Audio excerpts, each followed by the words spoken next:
សមត្ថភាពមិនដល់សូនតារាចង់បំបិតមាត់សូនតារាត្រូវតែចាប់ឪពុកសូនតារាអត់មានវិធីណាទេសមត្ថភាពមិនអាចប្រៀបជាមួយសូនតារាបានទេអញ្ចឹងត្រូវតែចាប់ឪពុកសូនតារាដើម្បីជាចំណាប់ខ្មាំងបង្ខំឲ្យសូនតារាបិទមាត់ដូចរឿងសានកុកឆាវចាប់ម្ដាយរបស់ទីប្រឹក្សាលាវប៉ៃណាដើម្បីជាចំណាប់ខ្មាំងបង្ខំឲ្យបាត់បង់ទីប្រឹក្សាទោះតែនឹងមិនបំរើឆាវក៏ដោយប៉ុន្តែលាវប៉ៃត្រូវតែបាត់ទីប្រឹក្សាសង្គ្រាមមួយធនណាហេងអានឹងចរិតពិតចុះខ្ញុំឲ្យបងប្អូនទៅមើលខមមិនរបស់គណៈបព្វជិជនណាខមមិនអានឹងនៅឆ្លាតទេបងប្អូនណាគណៈបព្វជិជនពួកគេខមមិនណាចេះទៅពុកឯងរកស៊ីគ្រឿងញៀនអានឹងច្បាប់ប្រទេសណាក៏គេចាប់ដែរអានឹងគណៈបព្វជិជនឆ្លាតដែរគណៈបព្វជិជនឆ្លាតមានវាដឹងណាគេដឹងប៉ុន្តែគេចេះលេងសម្ដីណាមកទៀតគាត់ថាគ្រឿងញៀនណាឲ្យតែបងប្អូនឃើញខមមិនគណៈបព្វជិជននិយាយអំពីគ្រឿងញៀនអានឹងគេហៅថាគណៈបព្វជិជនឆ្លាតមានន័យថាធ្វើឈួតខ្មែរយើងម្យ៉ាងទៀតឆ្លាតហ្នឹងគេអាចធីតាគេហៅថាមនុស្សធ្វើឈួតមិនដឹងរឿងហ្នឹងវាអញ្ចឹងនេះឈាមត្រជាក់គឺមិនថាអញ្ចឹងទេគេចេះសម្ដែងហើយគេជឿថាឪពុកខ្ញុំហ្នឹងគេនិយាយដូចមែនតែនប៉ុន្តែមកគណៈបព្វជិជនដែលគ្នាតឡងមូលគ្នាក្តៅក្រហាយនឹងប្រាជ្ញារបស់សូនតារានិយាយទៅវាមុតហើយការពិតដែលពួកគេជាអត់មានចំណេះដឹងអីដែលអាចបន្តតាំងបានក្តៅក្រហាយគឺបងណាឪឯងជាប់គុកដោយសារឯងនិយាយកាន់តែខ្លាំងឪឯងជាប់គុកកាន់តែយូរបាទអាហ្នឹងពិតណាបងប្អូនអាកន្លែងហ្នឹងទៅពិតអានិយាយថាឪឯងជួយដូរគ្រឿងញៀនអានឹងពួកអាឆ្លាតនិយាយទេកម្រិតមានន័យថាអានឹងមានមនុស្សនឹងគឺយើងកុំទៅលេងមនុស្សនឹងឆ្លាតទេណាប៉ុន្តែបើយើងមើលអាពួកដែលបញ្ចេញកំហឹងនិយាយត្រង់នឹងថាអញ្ចឹងណាអានោះវាការពិតគឺឪពុកខ្ញុំមិនមែនជាប់គុកគេចាប់ដោយសារគ្រឿងញៀនទេគឺដូចនឹងពួកដែលបញ្ចេញកំហឹងថានោះគឺដោយសារសូនតារាមានន័យថាម៉េចពាក្យថាដោយសារសូនតារាហ្នឹងណាវាគ្រប់គ្រាន់វាជាការសារភាពថាគាត់គ្មានទោសកំហុសអីទេហើយបើពួកគេជាមនុស្សល្អគេត្រូវត្រឡប់ទៅមើលថាតើវាថោកពីប៉ុណ្ណាដែលមនុស្សអត់ស្អាតស្អំអត់មានទោសកំហុសអីសោះទៅខំកូនប្រាជ្ញាមិនដល់កូននៅអាស្រុកអឺរ៉ុបឯណោះទៅចាប់ឪគេដាក់គុកអានឹងណាបើយើងជាមនុស្សពិតប្រាកដមិនមែនជាមានខួរក្បាលជាសត្វដេរឆានណាយើងត្រូវឈឺចាប់នឹងរបបព្រៃផ្សៃនឹងវិញណាយើងត្រូវឈឺចាប់អត់មានត្រូវឈឺចាប់នឹងសូនតារាដែលនិយាយអំពីយុត្តិធម៌សង្គមនេះហើយបើកាលណាសង្គមមានយុត្តិធម៌ក៏ដើម្បីអ្នកឯងដែរអ្នកឯងរស់នៅក្នុងសង្គមយុត្តិធម៌វាប្រសើរជាងរស់នៅក្នុងសង្គមដែលបើឯងត្រូវជាមួយអញឯងរស់ឯងមិនត្រូវជាមួយអញឯងងាប់ចុះយើងមិនដឹងថ្ងៃណាមួយយើងភ្លាត់តែមិនត្រូវទៅអញ្ចឹងអាកន្លែងហ្នឹងណាដែលខ្ញុំវែកតនេះប្រាប់ជូនបងប្អូនថាចង់ដឹងយើងទៅមើលខមមិនរបស់គណៈបព្វជិជនបើអារឿងខមមិនថាគ្រឿងញៀនយើងកុំបាច់និយាយយើងអានោះពួកអាឆ្លាតយើងបាច់និយាយយើងមើលអាខមមិនកំហឹងហើយពួកគេរឿងអីបានជាត្រូវខឹងបើគេមានកំហឹងគេត្រូវខឹងជាមួយនឹងមនុស្សដែលធ្វើបាបជនចូលត្រង់បើថាសូនតារាជាអក្រិតជនណាសូនតារាអក្រិតជនពួកខ្ញុំមិនអក្រិតជនទេណាហើយបើនិយាយចឹងថាបើកូនអក្រិតជនឆាយឆូរីសាណាត្រូវតែចាប់ឪជននៅក្នុងគុកបច្ចុប្បន្នហ្នឹងមិនមែនសិតតែម៉ែឪជាប់គុកទេណាសិតតែមនុស្សក្មេងយុវជនជាប់គុកហ្នឹងមិនប្រឡែងពួកវាឲ្យជួញដូរគ្រឿងញៀនអស់ទៅចាប់ម៉ែឪដាក់គុកអស់ទៅអាហ្នឹងហើយថាវីលូដែលខ្ញុំចោទជាសំណួរទេនេះដេកណាថាតើថ្ងៃណាទើបហ៊ុនម៉ាណែតមែនទេទទួលស្គាល់ការពិតជាសាធារណៈសូម្បីតែដូចប្រិយមិត្តយើងនេះដេកនេះទេពអីបាញ់មិញនេះក៏ពេលខ្លះក៏ថាដែរឪជាប់គុកដោយសារមានកូនចៅមកសៀតត្រូវអាហ្នឹងពាក្យហ្នឹងត្រូវឪជាប់គុកដោយសារតែឯងនឹងដោយសារតែក្បាលឯងនឹងឯងនិយាយកាន់តែខ្លាំងឪឯងកាន់តែជាប់គុកអាហ្នឹងបានពាក្យត្រូវ អានឹងវាជាការសារភាពបងប្អូនជាការសារភាពច្បាស់មនុស្សខឹងគឺនិយាយពិតហើយការចាប់ឪពុករបស់ខ្ញុំឆ្លុះបញ្ចាំងពីមនុស្សពិតរបស់ខ្លួនម្នាក់ឥឡូវខ្ញុំនិយាយបន្តិចមុននឹងចូលទៅដល់ប្រធានបទទី1និងប្រធានបទទី2ប្រតិក្រឡាគ្នា UE ឃ្លាំងពីរ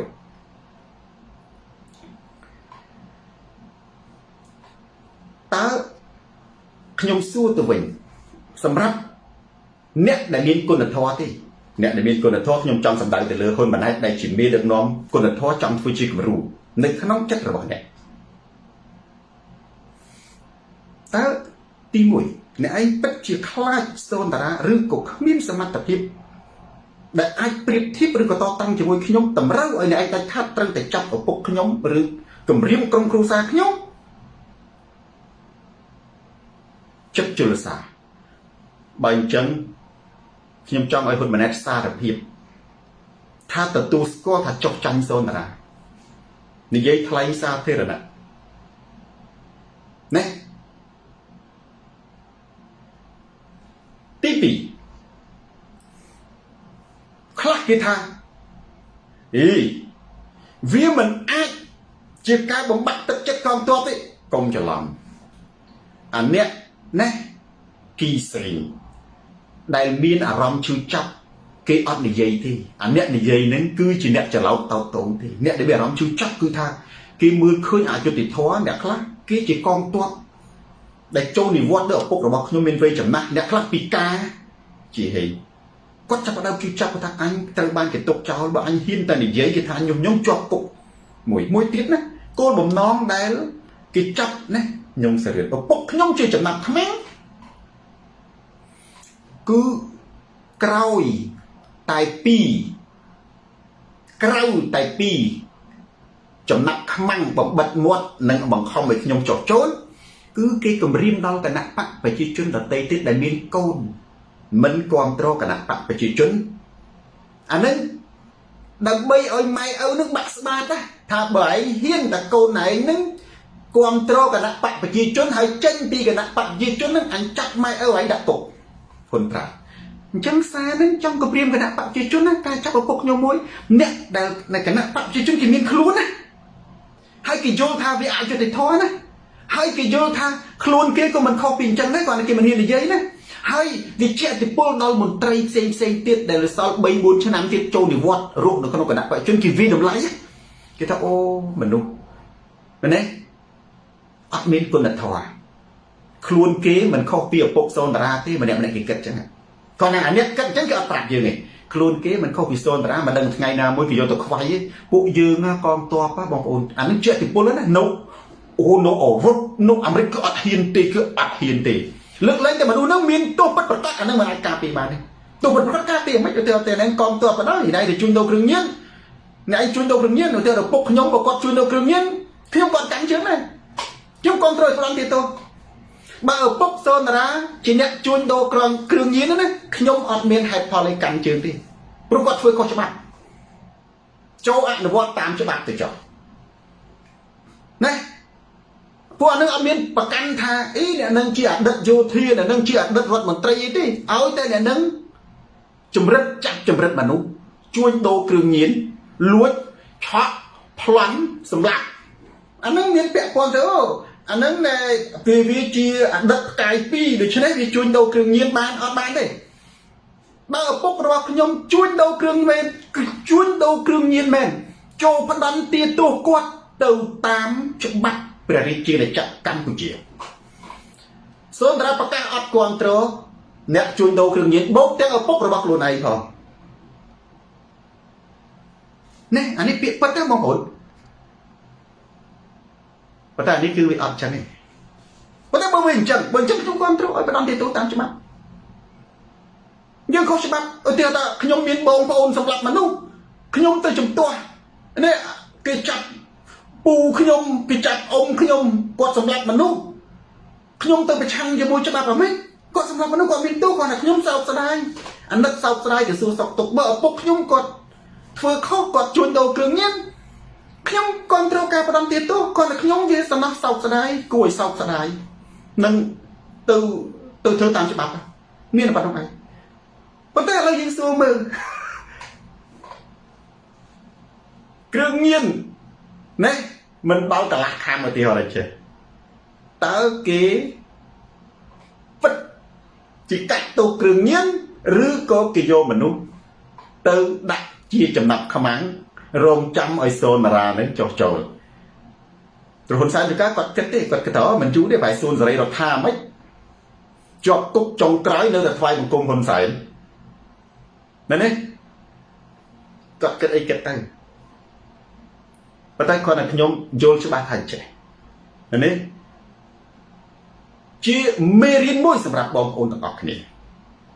បងប្អូនជីវិតមនុស្សយើងបើសិនជាលុយឬក៏អំណាចអាចទិញក្បាលឲ្យយើងក្បត់ឧត្តមគតិបានណាយើងស៊ូស្លាប់នៅថ្ងៃស្អែកប្រសើរជាងព្រោះយើងគង់តែស្លាប់ទេគ្រាន់តែថាយើងរស់បានយូរបន្តិចតែប៉ុណ្្នឹងឯងហើយបើសិនជាបងប្អូនផ្លាស់ប្ដូរផ្នត់គំនិតបើដើម្បីចង់ធ្វើនយោបាយផ្លាស់ប្ដូរប្រទេសជាតិត្រូវទុកអារឿងទំនាស់បុគ្គលរឿងបុណ្យស័ក្តិនិងលុយដោយឡែកប៉ុន្តែមិនមែនមានតែជាអត់ត្រូវការលុយទេយើងត្រូវការវាដោយសុចរិតប៉ុន្តែកុំយកវាធ្វើជាមុខរបរបើកាលណាយើងយកវាធ្វើជាមុខរបរហើយយើងបានលះបង់ឧត្តមគតិរបស់យើងដោយសារតែយើងដោះដូរនឹងចំណាប់ខ្មាំងឬក៏លៀបសក្ការៈទ្រព្យសម្បត្តិណាតើយើងយកមកធ្វើអីយកមកធ្វើអីមនុស្សយើងទោះជាមានលុយប្រមាណក៏គង់តែឈឺងាប់ទៅគ្នាដែរប៉ុន្តែបើលុយនោះបានដោយកិត្តិយសនឹងចំនួនដែលយើងរកស៊ីពិតប្រាកដអាហ្នឹងវាអត់មានអីខុសទេតែខ្ញុំចង់និយាយថាលុយដែលកើតអំពីការលុកក្បាលមិនគួរយកទេមែនទេមិនគួរប្រាក់កែប្រែទេហើយយើងអាចចំណាំមនុស្សសំណាងកាយបានសម្រាប់គ្រូណាអញ្ចឹងជាមេរៀនមួយដែលគណៈបកប្រជាជនគេគិតហើយខ្ញុំផ្ដាំបងប្អូនបើសិនជាយ៉ាងដូចនោះមែនបងប្អូនមើលមនុស្សខុសហើយខ្ញុំថាយោងតាមគំរូឪពុករបស់ខ្ញុំបងប្អូនកងទ័ពនៅក្នុងប្រទេសកម្ពុជាគេអត់ឲ្យតម្លៃទេគាត់អត់មានអីសោះទៅចាប់គាត់ដាក់គុកបងប្អូនវិចារមើលអូតែកូនជាអក្រិតជនរបស់ខ្ញុំទេតាអញ្ចឹងខ្ញុំផ្ដាំយោងតាមមេរៀនឪពុករបស់ខ្ញុំទៅកងទ័ពថាគេអត់គោរពឲ្យតម្លៃយើងទេគេចាត់ទុកយើងជាទាសករឬក៏ជាសត្វដែលគេតឹមប្រើតែប៉ុណ្ណោះដូចជាសត្វគោសត្វក្របីអញ្ចឹងពេលដែលយើងមានកម្លាំងប្រើគេប្រើយើងឲ្យភ្ជួរដីដឹកទំនិញដើម្បីផលប្រយោជន៍របស់គេឈុតឈុនពេលដែលយើងអស់កម្លាំងប្រើលែងបានគេកាប់សាច់ជប់លៀងស៊ីផឹកសបាយមិនខុសទេបងប្អូនដូច្នេះបងប្អូនមិនអាចរស់នៅក្រោមមេដឹកនាំដែលមានចរិតព្រៃផ្សាញ់បានឡើយទោះបីជាបងប្អូនមាត់ឬមិនមាត់ប៉ុន្តែក្នុងចិត្តបងប្អូនសុទ្ធតែបានដឹងច្បាស់ណាស់ថាបើយោងតាមគំរូឪពុករបស់ខ្ញុំយើងមិនមែនជាអ្នកការពារជាតិគេគ្រប់ឲ្យតម្លៃទេអានេះយោងតាមឪពុករបស់ខ្ញុំហើយបងប្អូនណាគេហ៊ានធ្វើឪពុករបស់ខ្ញុំគេក៏មិនខ្លាចនឹងធ្វើដាក់អ្នកណាទាំងអស់ហេតុអីព្រោះខ្លាមិនស៊ីស្មៅឡើយណាគេធ្វើអញ្ចឹងដល់ឪពុករបស់ខ្ញុំគឺឲ្យតែអ្នកណាបញ្ចេញមតិហើយជាអ្នកប្រាជ្ញដូចសូនតារាគេនឹងធ្វើបាបយើងមិនបានគេធ្វើបាបឪពុកម្ដាយដូចតែគ្នាចឹងអញ្ចឹងយើងត្រូវមានផ្នត់គំនិតមួយមករីបុរាណផ្នត់គំនិតមួយរើបំរាស់ចេញពីនឹមត្រួតត្រានៃមេដឹកនាំអគុណធម៌ដែលចាត់ទុកយើងកងកម្លាំងប្រដាប់អាវុធអតីតឬក៏នឹងរៀបខ្លាយជាអតីតជាសត្វទឹមឬក៏សត្វដែលគេប្រើអស់ចិត្តគេកាប់សាច់ស៊ីណាអញ្ចឹងហើយកុំច្រឡំថាការចាប់ឪពុករបស់ខ្ញុំនឹងមិនជាឥទ្ធិពលគេមិននិយាយមិនគេហ៊ាននិយាយបើអញ្ចឹងបោះឆ្នោតមើលនៅក្នុងប្រទេសប្រជាធិបតេយ្យបើប្រទេសនេះវាលែងមានការបោះឆ្នោតសេរីត្រឹមត្រូវប្រជាធិបតេយ្យហើយបានហ៊ានទៅធ្វើអញ្ចឹងកើតនោះព្រោះវាអត់ត្រូវចាំបាច់អ្នកណាបោះឆ្នោតឲ្យទេវាបោះអញក៏អញទៅតែឈ្នះអញមិនបោះឆ្នោតឈ្នះមនុស្សមិនខ្លាចប្រព្រឹត្តអំពើអាក្រក់ឡើយប្រិយមិត្ត share ប្រនេះទៅកាន់ប្រិយមិត្តដទៃទៀតទូរទស្សន៍សូនតារាស្រាត់ខោជនផ្ដាច់ការផ្លាស់ប្ដូរផ្នត់គំនិតចប់ ប្រធានបទទី3ប្រធានបទទី1ត្រឡប់មកវិញហ៊ុនម៉ាណែតខ្ញុំបានស្ដាប់សន្ទរកថារបស់គាត់នៅជប៉ុនហើយខ្ញុំកត់សម្គាល់នៅក្នុងប្រធានបទនេះគាត់និយាយច្រើនពីសន្តិភាពឲ្យខ្ញុំលើនិយាយមែនទេសំទី1គាត់និយាយអំពីកម្ពុជាមិនមែនជួបប្តឹងគឺត្រូវចរចាបើប្តឹងលែងចរចាហើយគាត់ប្រើពាក្យ logic ត្រូវមួយណាបងណាមានន័យថាបើប្តឹងគឺអត់ចរចាត្រូវហើយបើកណ្ដាលចូលដល់ដំណាក់កាលប្តឹងគឺលែងចរចាអញ្ចឹងគាត់គិតថាឥឡូវនេះនៅចរចាសិនប៉ុន្តែខ្ញុំច្បាច់ចំណុចមួយរីដាលីណាវ៉ាញ់គឺកម្ពុជាមិនមែនជួបប្តឹងចំណុចមួយដែលខ្ញុំសម្គាល់ក្រោយស្ដាប់សន្ទរកថារបស់គាត់ភូតនៅប្រទេសជប៉ុនហ្នឹងភូតទី1ទី2ហើយខ្ញុំដាក់នៅក្នុងប្រធានបទទី2ហើយហេតុអ្វីហ៊ុនម៉ាណែតគិតហ៊ុនម៉ាណែតតាអត់រងចាំឆ្លើយទៅនឹងសំណួររបស់អ្នកសារព័ត៌មានជប៉ុនដែលកំពុងតែប្រជឿគ្នាចាំសួរគាត់ទេហើយខ្ញុំបញ្ចេញទស្សនៈមួយនៅក្នុងប្រធានបទទី2ហ្នឹងកម្ពុជាអនាគតអាស៊ីកម្ពុជានឹងជួបតែពាក្យពីរម៉ាត់ទេគឺចាប់បង្ក្រាបប្រិយមិត្ត share វីដេអូនេះទៅកាន់ប្រិយមិត្តដទៃទៀតសៀមរាបអង្គរទូរទស្សន៍សូនតារាស្រាតខោជនផ្ដាច់ការផ្លាស់ប្ដូរផ្នត់គំនិតឥឡូវខ្ញុំនិយាយថាហ៊ុនម៉ាណែតភូតឬក៏ខុសទាំងស្រុងដែលថាកម្ពុជាមិនមែនជួបប្តឹងខ្ញុំចង់សួរទៅយុវជនឬក៏ពលរដ្ឋខ្មែរយើងថាពលរដ្ឋវាគ្រប់10វាគ្រប់10ទាំងពលករនិស្សិតយុវជនយុវចាស់រំមេតាគុំដែលទៅអង្គុយស្ដាប់ហ៊ុនម៉ាណែតហ្នឹងតើយើងទៅអង្គុយស្ដាប់ក្នុងនាមជាមនុស្សយន្តនេះក្នុងនាមជាសាច់គោគេដឹកគោមើលកុនខ្មែរយើងមានពាក្យអក្សរសិល្ប៍ណាមានដឹកគោមើលកុនណាតើខ្ញុំចោទទៅក្នុងច្បាស់ជាមានក្នុងចំណោមអ្នកចូលមើលហើយពលរដ្ឋនៅប្រទេសជប៉ុនដែលជាចំណាប់ខ្មាំងអានឹងចំណាប់ខ្មាំងខ្ញុំមិននិយាយទេពួកទាំងអស់ហ្នឹងសិតតែជាចំណាប់ខ្មាំងបើគ្មានចំណាប់ខ្មាំងបើគាត់អត់មានការភ័យខ្លាចដោះដូរចំណាប់ខ្មាំងនៅស្រុកខ្មែរគឺគាត់អត់ទៅជួបទេគាត់មកបាតកម្មប៉ុន្តែខ្ញុំសួរថាតើពួកនេះមានដឹងថាពាក្យនឹងជាពាក្យភូតដែរឬទេបើសិនជាពួកអ្នកមិនមែនជាពួកគោទៅមើលកុនបើអ្នកដឹងតែពាក្យនឹងភូតគឺមានន័យថាអ្នកគឺជាចំណាប់ខ្មាំងអ្នកទៅព្រោះតែកិច្ចអំពីការគម្រាមកំហែងនៅស្រុកខ្មែរតែប៉ុណ្ណោះណាសួងឈានប៉ុន្តែបើសិនជាអ្នកអត់ដឹងខ្យល់អីអត់ដឹងតែហ៊ុនម៉ាណែតភូតគឺមានន័យថាអ្នកឯងគឺជាវងគោមើលកុនហ៊ុនម៉ាណែតជាកុនអ្នកឯងជាគោ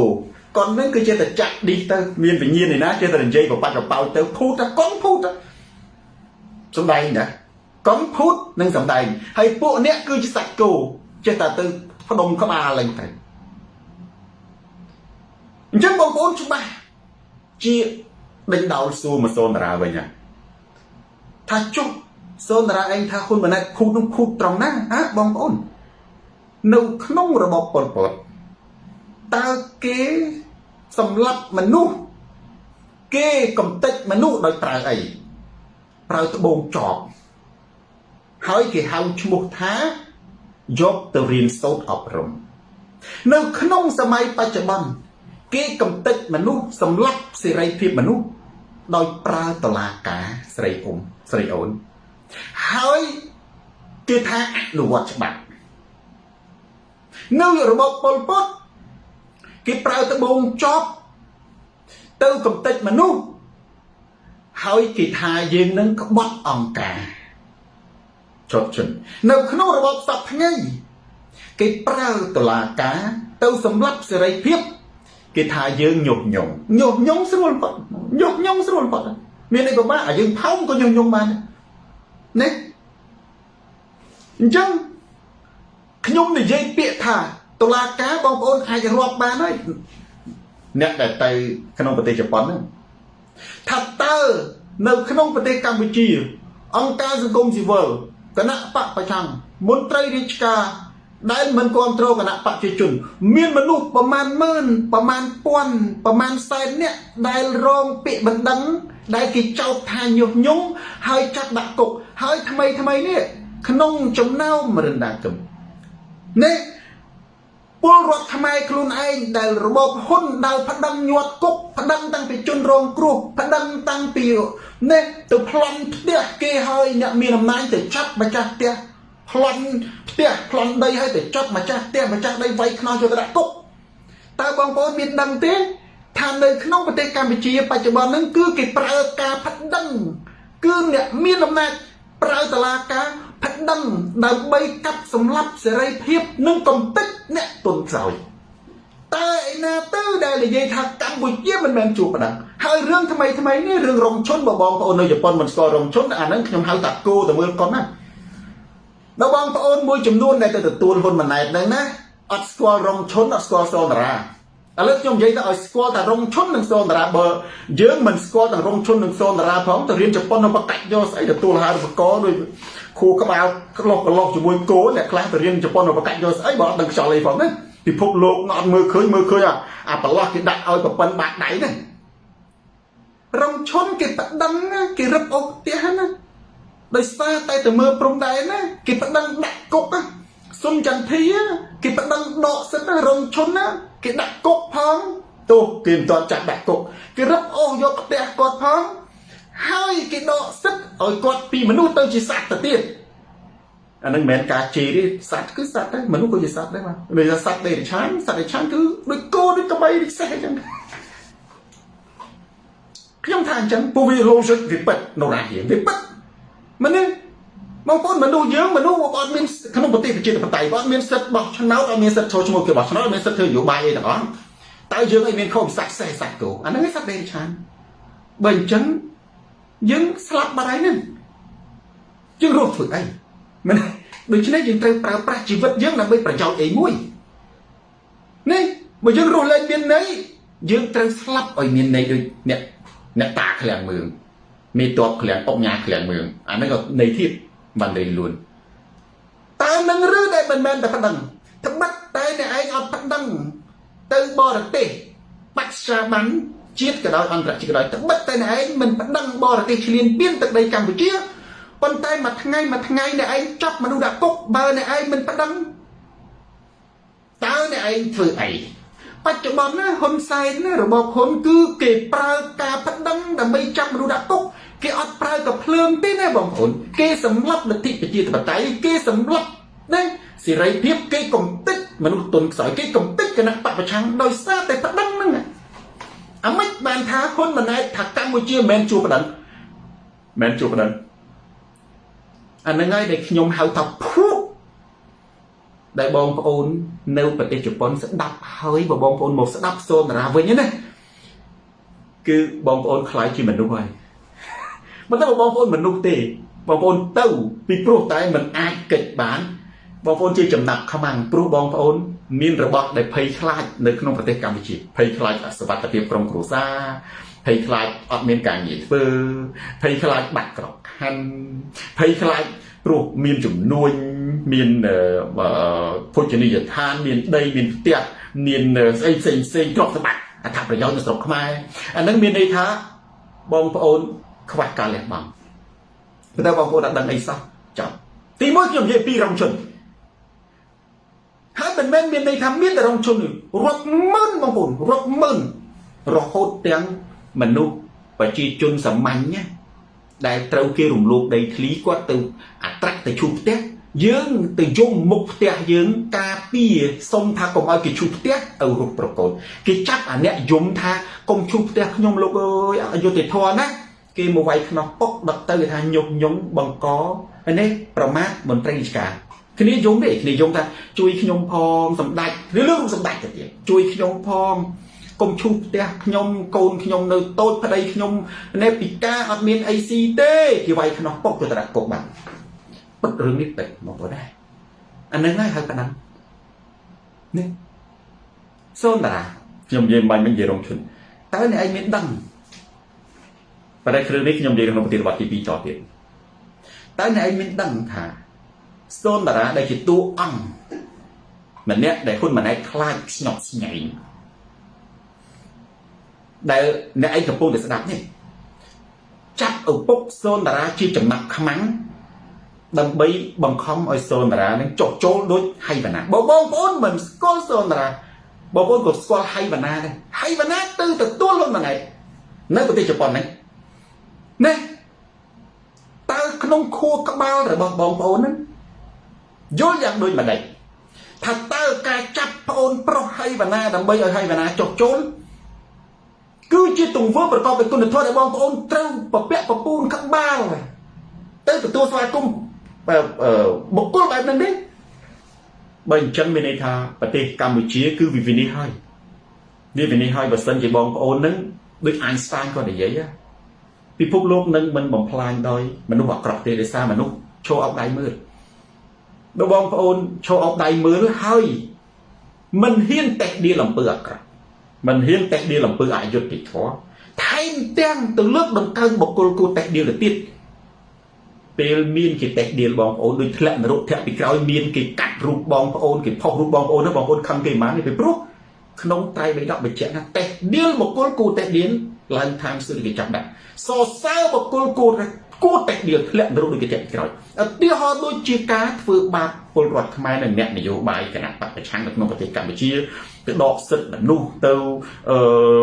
ធ្វើបាបគេទៅដាក់គុកគេទៅដាក់គុកតាំងពីពលរដ្ឋស្លូតត្រង់ទៅចាត់អាអ្នកធ្វើឲ្យបានទៅចាត់ម៉ែឪឪពុកគេដាក់គុកគម្រាមកូនគេជាចំណាប់ខ្មាំងហើយបុគ្គលប្រភេទហ្នឹងជាបុគ្គលគូតេះដៀលប៉ុន្តែបងប្អូនបែរទៅជាគោរពថ្វាយបង្គំអញ្ចឹងគេជេរបងប្អូនគឺមានន័យថា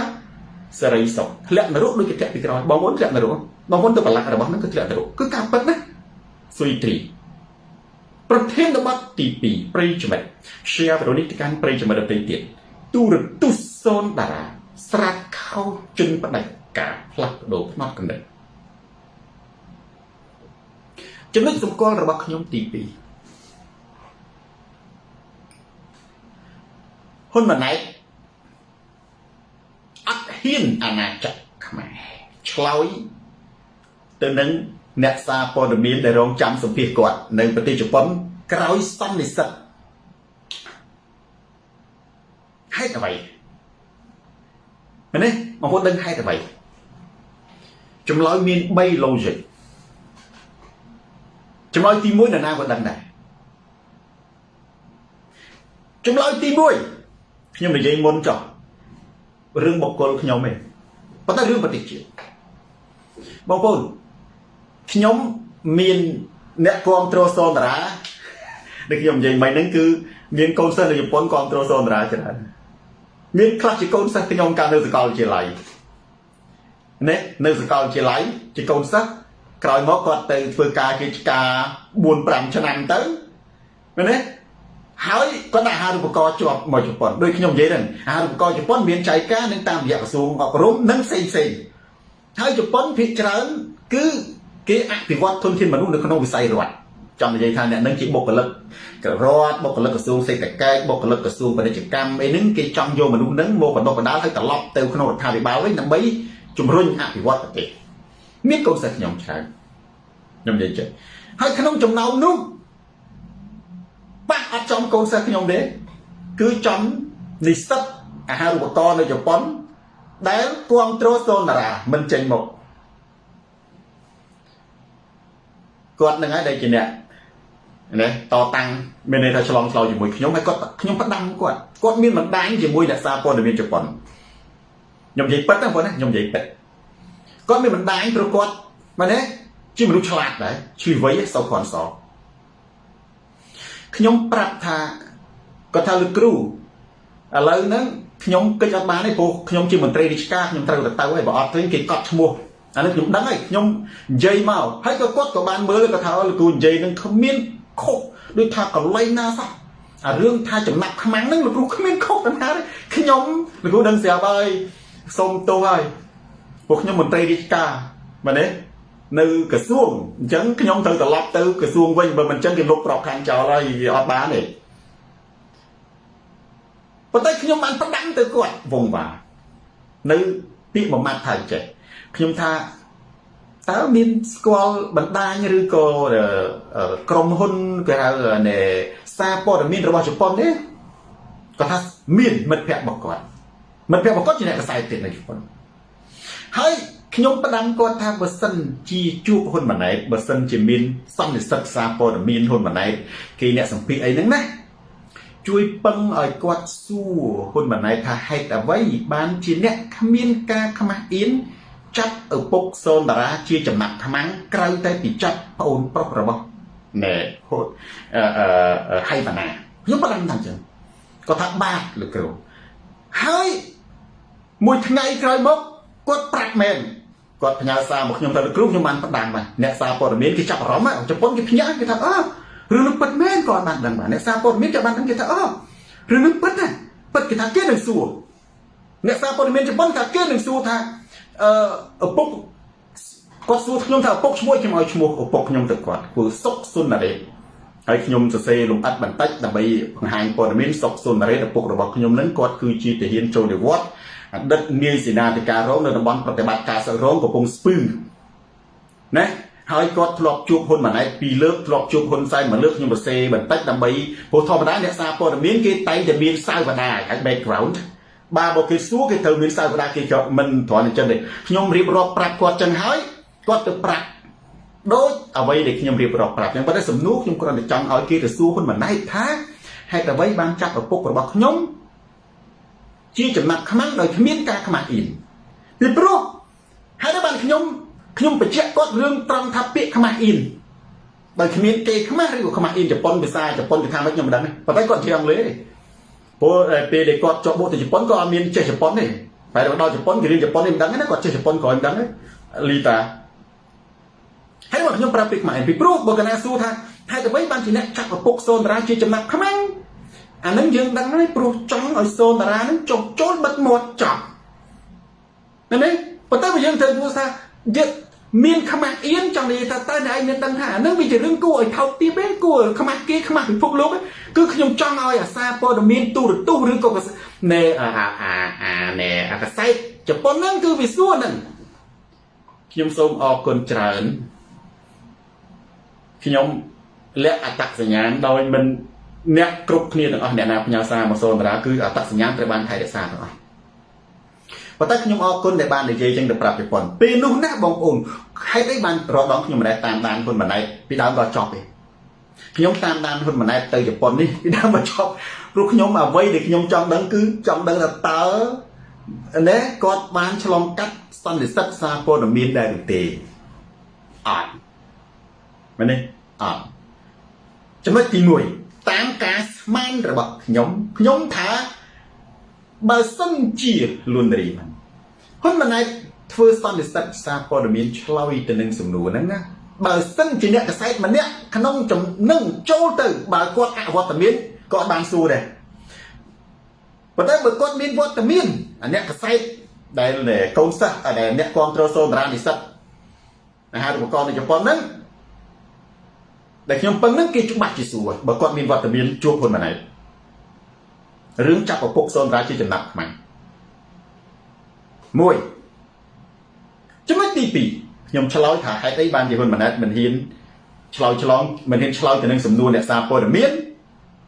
គឺបងប្អូនមានដឹងតែអ្នកសារព័ត៌មានគេសួររឿងអីទី2គឺគេនឹងសួររឿងការគំរាមកំហែង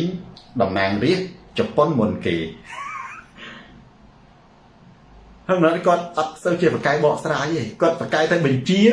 រឿងអាក្រក់ហើយអត់ឲ្យយើងដឹងអាមុខគាត់នៅខាងក្រៅគាត់ញញឹមប៉ុន្តែខាងក្រោយខ្នងគាត់បញ្ជាធ្វើរឿងអាក្រក់អញ្ចឹងគាត់អត់ចេះបកស្រាយទេគាត់ច្បាស់ណាស់ថាបើសិនជាជួបគេសួរមុនគេហើយច្បាស់ណាស់អ្នកសារព័ត៌មានជប៉ុននឹងសួរមុនគេរឿងគំរាមកំហែងតំណាងរាស្ត្រជប៉ុននឹងមានសំណួរបដិញភ្ជាប់នៅក្នុងចំណុចទី2នេះណា ការចាប់ថច្សិថានេះសុនចន្ទធីនិងចោតប្រកាន់ប្រធានគណៈបកភ្លើងទៀនដែលចេញពីប្រទេសជប៉ុនហើយមានអ្នកខ្លះដឹងរឿងសូនតារាអាចភ្ជាប់ជាមួយនឹងរឿងសូនតារាចាប់ឪពុកសូនតារាជាចំណាប់ខ្មាំងនេះពីព្រោះលោកស្រីមូសុខហួរនេះខ្ញុំជឿថាគាត់បានលើកការចាប់ឪពុករបស់ខ្ញុំជាចំណាប់ខ្មាំងការសម្លាប់លឹមកំយ៉ានៅក្នុងការជួបជំនួបជាមួយនឹងតំណាងរាជជប៉ុនខ្ញុំជឿថាគាត់លើកចំណុចនេះអញ្ចឹងខ្ញុំក៏ជឿថាអ្នកតំណាងរាជខ្លះចាប់អារម្មណ៍ប៉ុន្តែថាខ្ញុំវាអត់មានឱកាសនិយាយ 100% លោកស្រីមូសូគាត់ច្បាស់ជាលើកហើយករណីដ៏កម្រមួយណាក្នុងចំណោមអ្នកទូនយោបាយពួកគាត់មិនមែនអ្នកនយោបាយមិនមែនអ្នកសិទ្ធិមនុស្សមិនមែនអ្នកបរិស្ថានមិនមែនអ្នកសកម្មជននេះទេគាត់ជាគណៈបព្វជិជនខ្ញុំជឿថាលោកស្រីមូសូហ៊ូនឹងនិយាយករណីឪពុករបស់ខ្ញុំច្បាស់និងករណីដទៃទៀតក្នុងចំណោមការគំរាមកំហែងឆ្លងដែននៅក្នុងប្រទេសរបស់គំរាមកំហែងឆ្លងដែនគ្រប់ជំនួបជាមួយនឹងមន្ត្រីអន្តរជាតិទាំងអស់គេនឹងលើកពីឈ្មោះឪពុករបស់ខ្ញុំមិនថាលោកស្រីមូសូហ៊ូឬលោកប្រធានសំស៊ីទេឲ្យតែពាក់ព័ន្ធជាមួយនឹងការគំរាមកំហែងឆ្លងដែនច្បាស់ណាស់ចឹងទី2គឺគេសួរនេះទី3ខ្ញុំដេញបញ្ញាកូនសិស្សសូនតារាទីពួកខ្ញុំនិយាយម្នាក់ឯងពួកឥឡូវអស់ឲ្យប្រធានបទនៃចុងក្រោយហ្នឹងតោះថ្ងៃនេះយើងមានម៉ោងផ្សេងមែនទេយើងប្រធានបទចុងក្រោយនិងប្រធានបទទី2ហើយបានជាហ៊ុនម៉ាណែតមិនហ៊ានឆ្លើយព្រោះប្រធានបទទី3និយាយអំពីឪពុករបស់ខ្ញុំគឺផុតចប់ហើយតែលើចូលផ្សេងអ្នកណាទាយត្រូវទី1តាមទស្សនៈសូនតារាបើសិនជាអ្នកសារព័ត៌មានដែលសូនតារាពឹងឲ្យសួរហ្នឹងបានទៅមានវត្តមានគេនឹងសួរពីរឿងហេតុអីហ៊ុនម៉ាណែតគ្មានការខ្មាស់អៀនចាប់ឪពុករបស់ខ្ញុំជាចំណាប់ខ្មាំងទី2គេច្បាស់ណាស់នឹងសួររឿងគម្រាមកំហែងតំណាងរាជជប៉ុនទី3អីគេមកអ្នកណាស្មានត្រូវគេនឹងសួរអីគេយកកូនសិស្សសូនតារាណាម្នាក់តែខ្ញុំជឿថាត្រូវតែមានម្នាក់100បន្ទុកមកដើម្បីកុំឲ្យខាតពេកខ្ញុំអាន2 3ឃើញទេអត់ទាន់ឃើញឆ្លើយទេមានតែរូបបេះដូងរូបផ្ការូបមេដៃបាទការគ្រប់ត្រនួនសុខាសរសេរច្រើនបាទសរសេរច្រើនមានន័យថាគាត់ខមមិនដើម្បីឲ្យយើងចង់អានលើកក្រោយទៀតទេអ្នកឆ្លើយសំណួរលោកគ្រូអត់មានទាន់ឃើញទេបាទនេះទី3អ្នកណាទាយត្រូវឥឡូវខ្ញុំមើលបែរជា2 3ខមមិនទៀតបើអត់ទេខ្ញុំឆ្លើយតែម្ដងតែកុំលឺចឹងអលឺចឹងអបងប្អូនមិនបាច់ឆ្លើយទេហួយវីគុំដល់គ្រូឆ្លើយដដែលណាប៉ែនម៉មបាទប៉ែនម៉មជំរាបទឹមជំរាបសួរបាទអីគេខ្លាចខ្មាស់គេសូនបន្ទុកបាទអីគេមានដូចគ្រីស្ទីណាឡាស់បាទគ្រីស្ទីណាឡាស់ខ្ញុំនិយាយហើយរឿងគម្រាមកំហែងឆ្លងដែនមិញខ្ញុំនិយាយហើយគម្រាមកំហែងឆ្លងដែនខ្ញុំនិយាយរួចហើយគម្រាមកំហែងឆ្លងដែនខ្ញុំនិយាយរឿងគម្រាមតំណាងរាជជប៉ុនបាទណាមួយទៀតគេសួររំលោភសិទ្ធិមនុស្សអាហ្នឹងគឺចូលក្នុងគម្រាមកំហែងឆ្លងដែនណាណារំលោភសិទ្ធិមនុស្សមួយទៀតបញ្ហាសិទ្ធិមនុស្សអាហ្នឹងចូលគម្រាមកំហែងឆ្លងដែនណាសិទ្ធិមនុស្សគម្រាមកំហែងឆ្លងដែនណាមែនទេផ្នែកមួយទៀតដាច់ដライគេនឹងសួររឿងហ្នឹងលឹងកំយ៉ាគម្រាមកំហែងឆ្លងដែនណាឪពុកសូនតារាគម្រាមកំហែងឆ្លងដែនបាទខាត់ម៉ាក់លឹងកំយ៉ាដដែលដោយអត់តនេះថ្ងៃមើលកំធ្វើគ្រូសង្ឃឹមមើលរំលោភសិទ្ធិមនុស្សនៅដដែលកងទាត់តែគេមិនពាក់ព័ន្ធទេបាទណាគ្រីស្សេងឆ្លើយមិនរួចហួយម៉ាត់100បន្ទុកខ្ញុំតាំងពីធ្វើការផ្សាយផ្ទាល់មកណាកូនសិស្សសូនតារាទោះជាមនុស្ស1000នេះក្នុងនេះអ្នកមើល 1K កន្លះនេះ1000 2000អ្នកនឹងឆ្លើយមិនរួចក៏ត្រូវតែមានម្នាក់ឆ្លើយរួចតែ100បន្ទុកនេះជុំស្រីអូន100បន្ទុកទៀតអក្រិតកម្មអត់ទេ80បន្ទុកនិយាយច្បាស់អានឹងនិយាយអត់ច្បាស់អត់ពេញលេញណាឲ្យរស់ប្រុសកូនបាទអត់តាន់អានីសាលូណាកម្មសុខាគេមិនសួរទេឃើញទេគ្រីស្ទីណាឡាស់100បន្ទុកគឺឧក្រិដ្ឋកម្មអនឡាញគ្រូម៉ុងតូល្បែងអនឡាញត្រូវប្រទេសកម្ពុជាគឺឧក្រិដ្ឋកម្មអនឡាញនិងឧក្រិដ្ឋកម្មលាងលុយ នេះពិភពលោកកំពុងតែចាប់អារម្មណ៍អាមេរិកទើបតែដាក់ទណ្ឌកម្មទៅនឹងក្រុមហ៊ុនមួយយោងតាមមែនកំសីដែលជារបស់ហ៊ុនតូ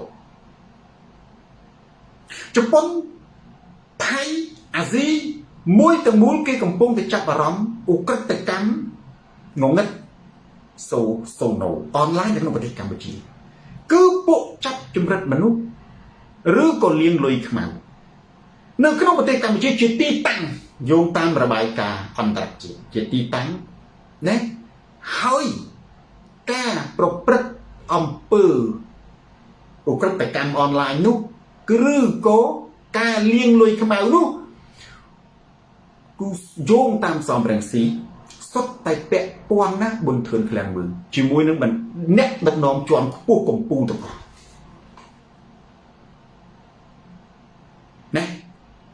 អញ្ចឹង3នេះបើសិនជាហ៊ុនម៉ាណែតគាត់ជួបអ្នកសារព័ត៌មានគេអាចនឹងសួរ3នេះចុះទស្សនៈសនរាចុងក្រោយនៅក្នុងប្រធានបទទី2នេះយើងចូលផ្សេងៗនេះគឺអីគេនៅក្នុងប្រទេសកម្ពុជាប្រហ៊ុនម៉ាណែតគាត់ទៅនឹងគាត់និយាយអំពីអនាគតអាស៊ីប្រទេសសនរាឆ្លើយជំនួស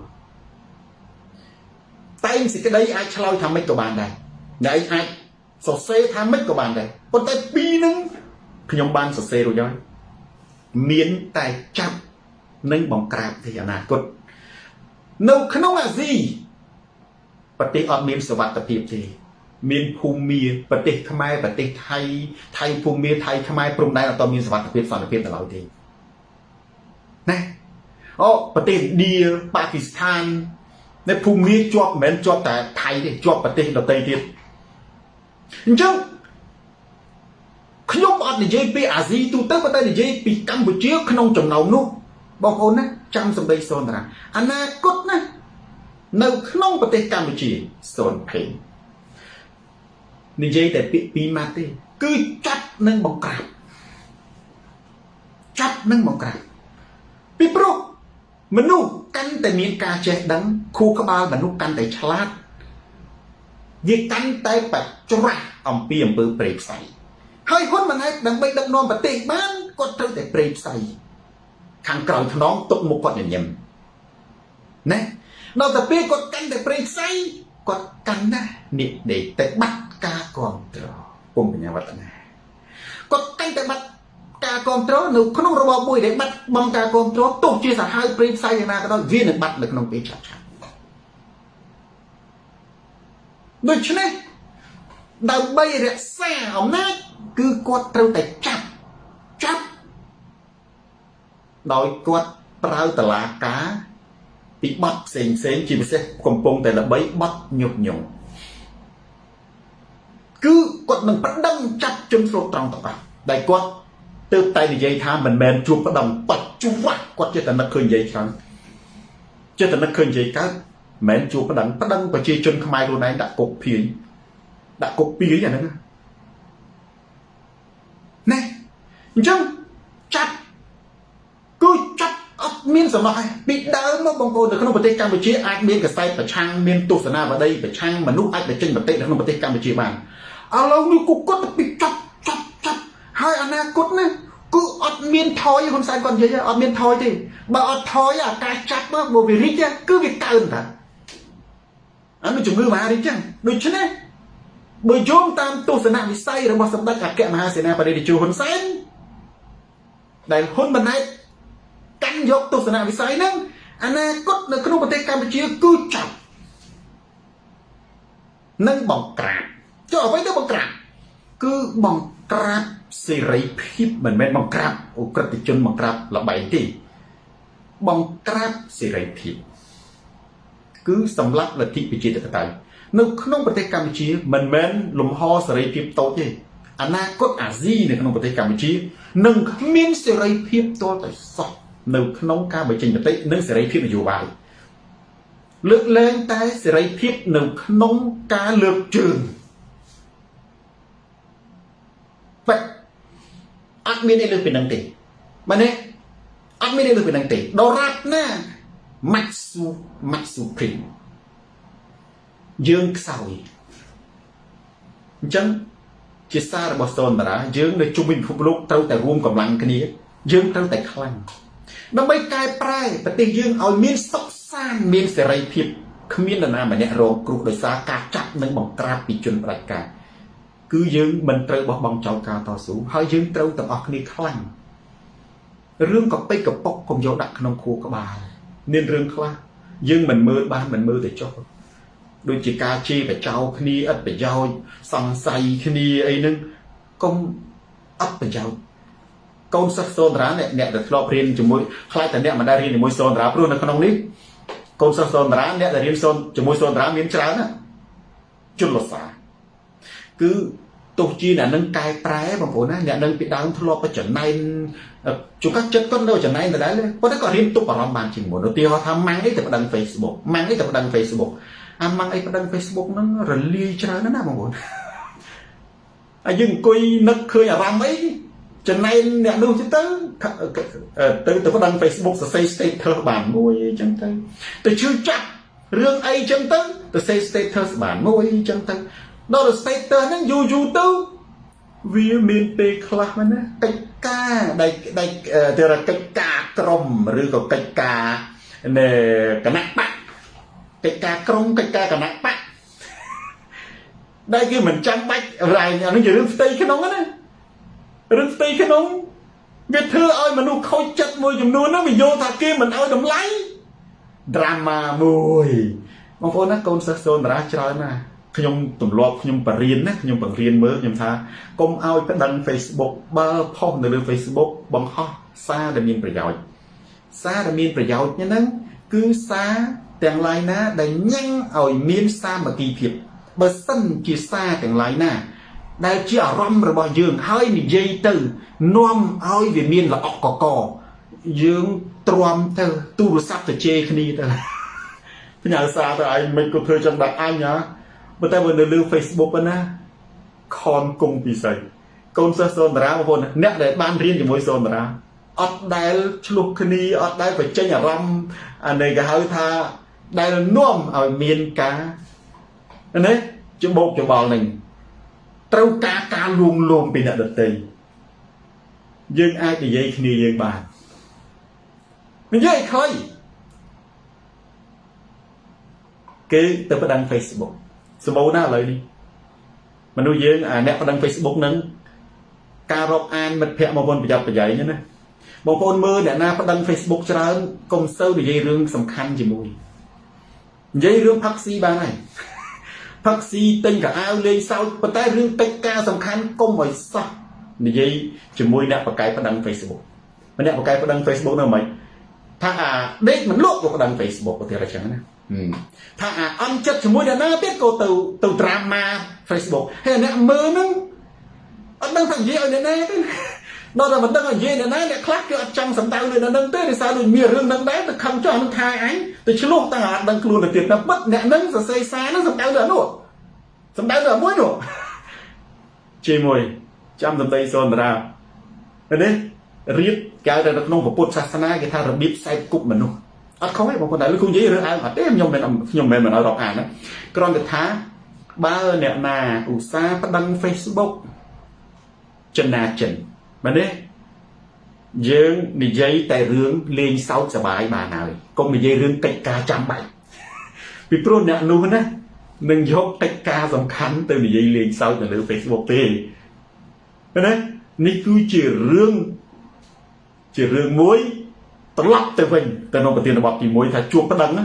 គ្រីវុធីជួបប្តឹងគឺបងប្អូនមើលហ៊ុនម៉ាណែតតែគាត់ភូតគាត់ទៅនិយាយទៅកើតណាប្រទេសកម្ពុជាមហាម៉ែអូអាប្តឹងលើលោកគឺអ្នកមានអំណាចប្តឹងអ្នកទុនខ្សោយចាប់ញាត់គុកនិងរឹបអូសយកផ្ទះរងជនផ្ទះទ្រព្យសម្បត្តិទៅច្បាច់កគេហើយមកថាខ្លួនឯងមិនមែនជួបប្តឹងអញ្ចឹងឲ្យតែរឿងប្តឹងហ្នឹងបងប្អូនណា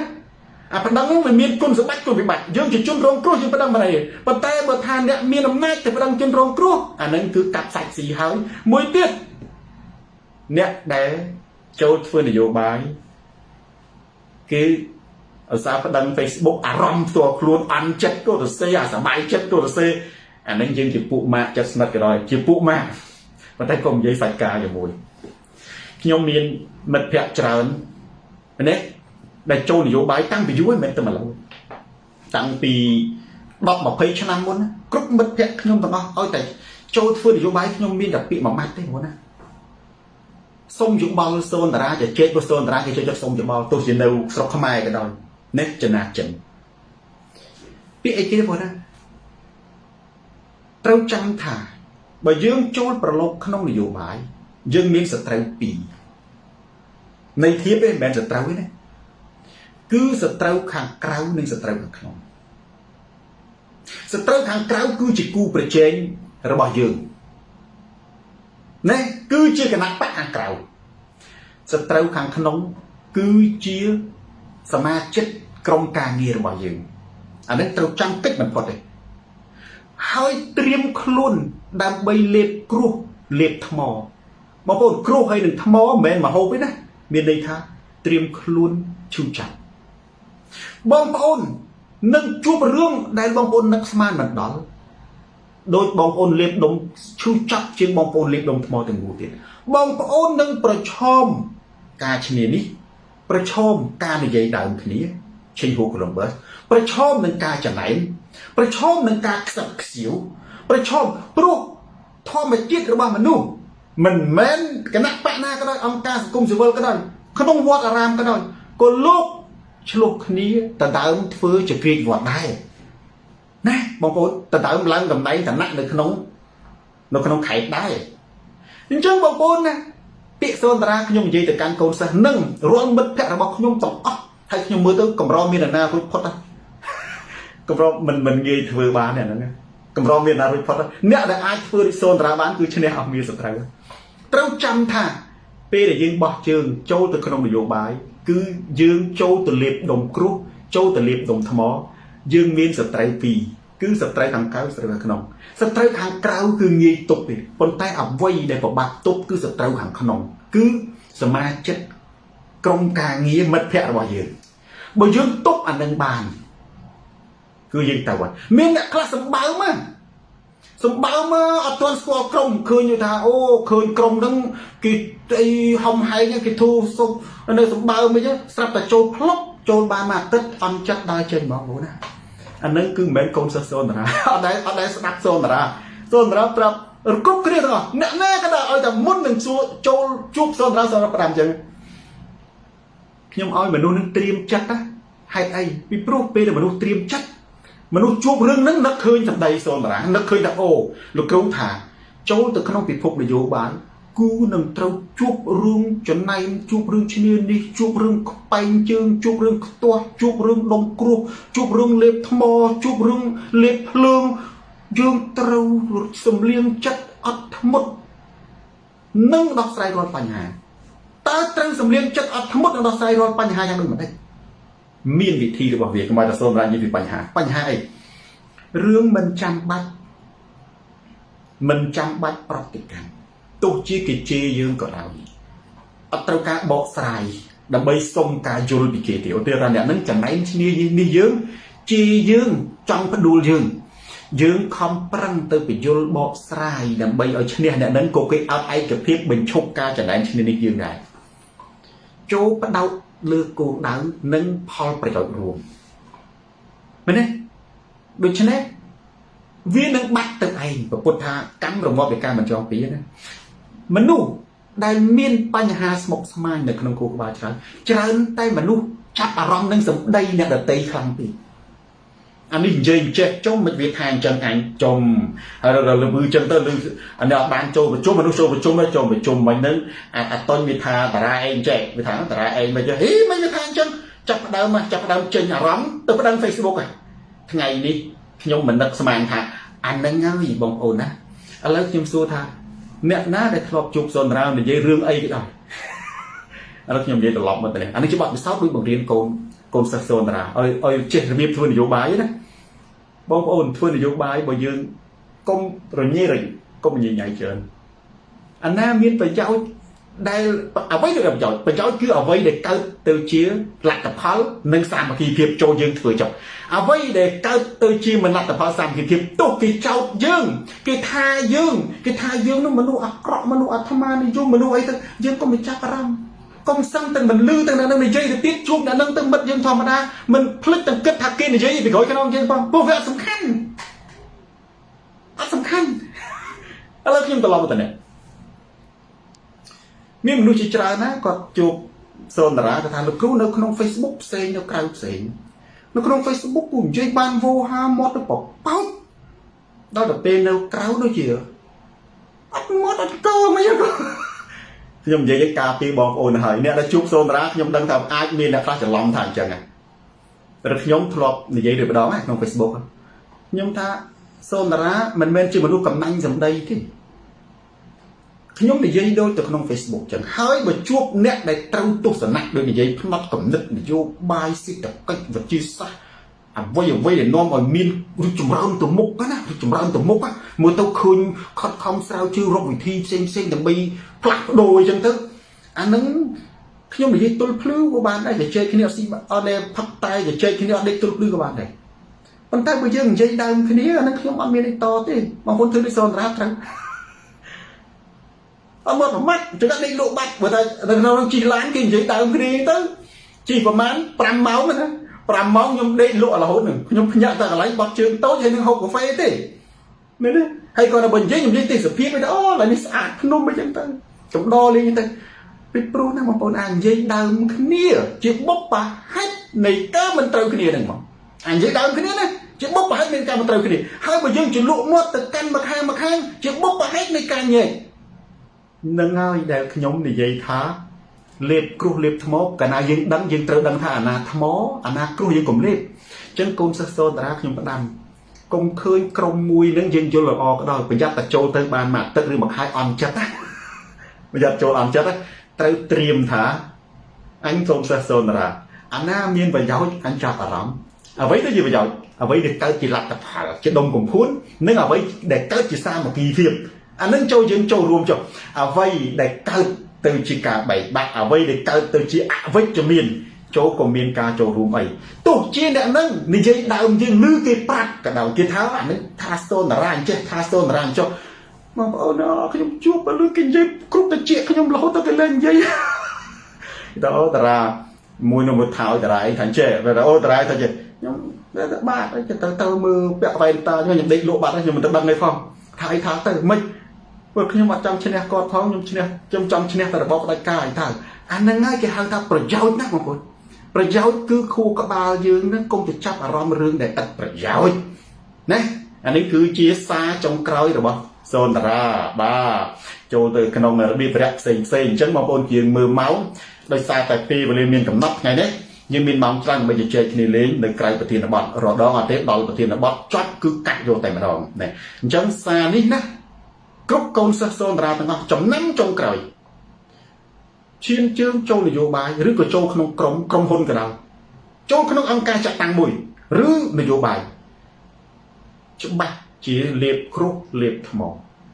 ហើយសត្រូវពីរត្រូវចាំសត្រូវខាងក្រៅសត្រូវខាងក្នុងសត្រូវខាងក្រៅជាដៃគូប្រជែងរបស់យើងសត្រូវខាងក្នុងគឺជាមិត្តភក្តិបុគ្គលិករបស់យើងកិច្ចមិនផុតអំពីការនិយាយដើមគ្នាឈ្នានេះច្រណែននិងការផ្ដួលបែងជើងទេឡើយត្រូវធ្វើតែរឿងមានប្រយោជន៍ទោះជាអ្នកនោះនិយាយដើមយើងជេរបចោយើងយ៉ាងណាក៏ដោយយើងមិនបាច់ទៅចាប់អារម្មណ៍ទេជួបគឺអ្នកនោះមិត្តយើងធម្មតាដូចអត់លឺថានៅនឹងធ្វើអីយូរទៅគឺវាលែងអីហើយមែនទេហើយបើយើងប្រតិកម្មនិយមលឺគេប្តឹងយើងទៅប្រតិកម្មរាល់ពាក្យសម្ដីគេខ្លាចគេថាអញអាក្រក់អានឹងយើងមិនអាចធ្វើការជាក្រុមបានទេអញ្ចឹងហើយបានបងប្អូនមើលសូនតារាដែលខ្លាចពីណាជីទេទាំងគណៈបព្វជិជនហើយទាំងក្នុងនេះក៏ដោយអ្នកណានិយាយថាសូនតារាមិនថាទៅខ្ញុំមានថាទៅខ្ញុំឲ្យថាមកសេរីហ្នឹងព្រោះអីខ្ញុំអត់ត្រូវការតបតខ្ញុំអត់ត្រូវការចង់ឈ្នះទេអាហ្នឹងអានេះគឺជាមេរៀនមួយសម្រាប់ប្រិយមិត្តដោយសារតែពេលវេលាមានកំណត់ខ្ញុំសូមបញ្ចប់ការផ្សាយផ្ទាល់តែត្រឹមនេះចុះអ អរគុណប្រិយមិត្តដែលបានតាមដានទស្សនាការផ្សាយតនេះតាំងពីដើមរហូតដល់ចប់ share វីដេអូនេះទៅកាន់ប្រិយមិត្តដទៃទៀតទូរទស្សន៍សូនតារាទៅដល់ទីណាការផ្លាស់ប្ដូរផ្នត់គំនិតទៅដល់ទីនោះការផ្លាស់ប្ដូរផ្នត់គំនិតទៅដល់ទីណាការយល់ដឹងទៅដល់ទីនោះស្ដាប់សូនតារាកើនបញ្ញាផ្លែកស្ដាប់ហ៊ុនម៉ាណែតអត់ទឹកដល់មែនតែនស្ដាប់ហ៊ុនសែនកើតរោគចិត្តចាំក្មេងកតិបណ្ឌិតទៅចាប់ធ្វើបាបឪទូរទស្សន៍សូនតារាស្រាតខោជន់ផ្ដាច់ការផ្លាស់ប្ដូរផ្នត់គំនិតយើងជួបគ្នាសារជាថ្មីម្ដងទៀតនៅថ្ងៃក្រោយតាមពេលវេលានៅម៉ោងដដែលសូមអរគុណសូមជម្រាបលារាត្រីសួស្តី